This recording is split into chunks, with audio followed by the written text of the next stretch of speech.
So we've come down to the last of the Kingdom Wave 1 Deluxes, and the second of the actual Beast Wars characters. We're talking about Kingdom Blackarachnia, so let's take a look.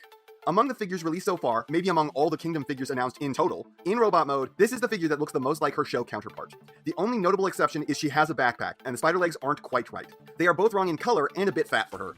Outside that, we are looking at a stunning likeness to her show model, and that includes her most notable assets. To everyone who calls RC the big titty small waist body type, no, you're wrong. This is what you're talking about when you say that. And honestly, her alt mode works out way better than most RCs, so the problem is, Hasbro really just needs to do a better job designing those figures. Headsculpt is quite good, but I'd say there's just something a little off about it, though I can't place my finger on it. It's just proportionally off in some way. What I can say on mine is that the paint job is atrocious. Damn, this sucks. There is paint bleed every which way, and there just shouldn't be. Also, the color isn't so much gold as it is nacho cheese. The worst of the coloring has got to be the mouth. I can see what they were going for, but it's just the wrong color. It's washed out, ugly, and it pops in the very worst way. The tampos on her boobs look great though. They're clean, crisp, and they look precisely like they're supposed to. Of course the designers paid the most attention to her tits. What else should I have expected? She also comes with her gun from the show. While on the original toy it was spring-loaded and could fire, no such luck here. It's all one piece. The bronze paint they use for it is quite nice though. Posability is really strong here. Her elbows can only pull a 90, but her shoulders are abnormally dynamic, and she's got fantastically deep knees. Though, her hips have that problem where when you try to extend them forward, they want to move out to the side because of her crotch piece. Also, she probably has the most posable ankles of all War for Cybertron figures. Like with the Masterpiece, you can use the spider arms to assist in posing stability. Though, they aren't as mobile as the Masterpieces due to the fact that they are all fused at the base. I can see these getting an upgrade kit to let you get more motion out of them soon. If they upgrade those, at the same time, I would love to see the kit come with a set of human hands. I've never felt the claws fit the character. She's a seductress, a spy, and a scientist. All things kind of hampered by having terrifying crab claws. One thing that's nice, despite the claw hands, is that she can wield her gun just fine. There's just enough of a peg hole secretly molded into her finger quotes hands to get it to fit securely. Figures with much more normal fists hold their weapons much less tightly. Though, either of those upgrade kits would have to get the arms off the mushroom pegs, and that's a much more difficult proposition than you'd think. They just don't want to come off, and I'm concerned about putting the force into removing them, which brings me to my next point. One problem I find with this figure is the plastic is incredibly thin by design. It doesn't feel cheap, but there are just so many places the plastic is narrow enough that I dread it taking a wrong twist and snapping. Especially around her ankles where her shins slim down to super thin struts, as well as her arms with their multiple tiers of mushroom pegs. The thinness doesn't stop there though. Some of the most terrifying parts of this figure are on the transformation hinges. These are incredibly thin, and the locking tabs are insanely strong. These seem most at risk of breaking. Something I've heard a lot is that her boobs break, and initially I thought that meant that they were snapping off, but that may not be what people were talking about. I've not confirmed either way, but the first time I transformed this, the tab holding the breasts on was heinously strong, and it made me worried I was going to snap the figure in half. The tab only lasted 3 transformations before snapping itself off, so that may be what people were talking about, which I can't really qualify as much of a loss. The boobs stay where they're supposed to just fine without it. The only issue it causes is that you can bump them up, but that's so minor I can't imagine anyone really caring.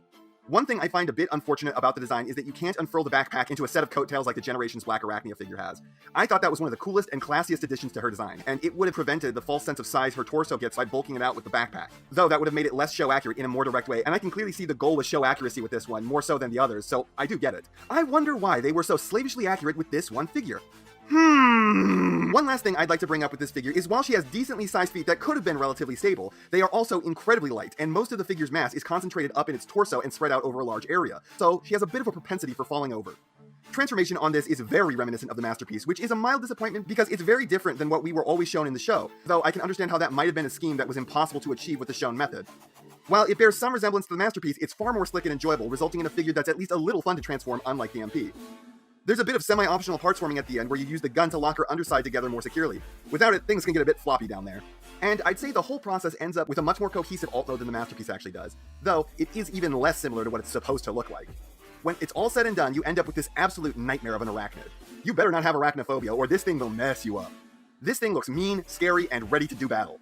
But, as I said before, this looks next to nothing like Blackarachnia is supposed to. It's even less accurate than the Masterpiece, and that wasn't even very close to begin with. So those are the shoulders mounted under the terrifying face, and I can't help but be cognizant of the character it's supposed to be.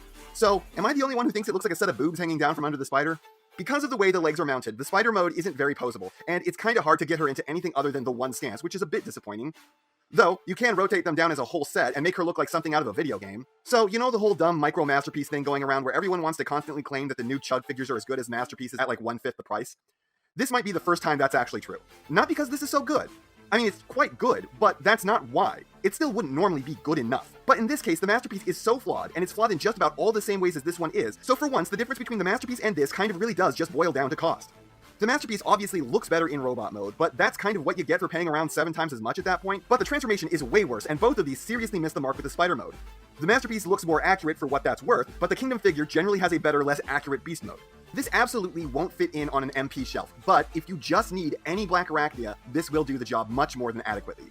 Just be careful with it, because I'm pretty sure you could end up snapping this in half if you aren't careful. An easy Generation Selects repaint of this would be to replace the gold with silver. You know what? I should buy another and just do that myself. And that's not half of what I have to say, but it's enough of what I have to say. And if you enjoyed this video, please like, comment, and subscribe. And if you'd like to take it a step further, then please share this video with any friend you think may be interested. I hope you all enjoyed listening to me waste your time.